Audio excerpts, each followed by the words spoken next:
Syederalun tim gabungan Badan Narkotika Nasional BNN bersama Bea Cukai Aceh kembali menangkap tersangka kepemilikan sabu-sabu.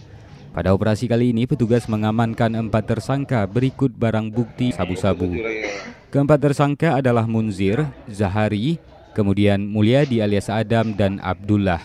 Mereka ditangkap di beberapa lokasi terpisah. Sementara itu, Syederalun, sabu yang dipaketkan dalam 23 bungkus ini didapat petugas dari serangkaian pengembangan terhadap keempat pelaku di kawasan Kota Loksmawe dan Kabupaten Aceh Utara. Sehingga yang 20 kilo itu terang saja masih dalam pencarian kita.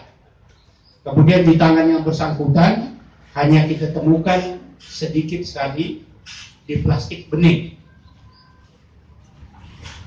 Pada saat ini tim kita masih belum berhenti untuk melakukan pencarian dan pengajaran terhadap 20 kg sabu pertama yang sempat diserahkan ke orang lain.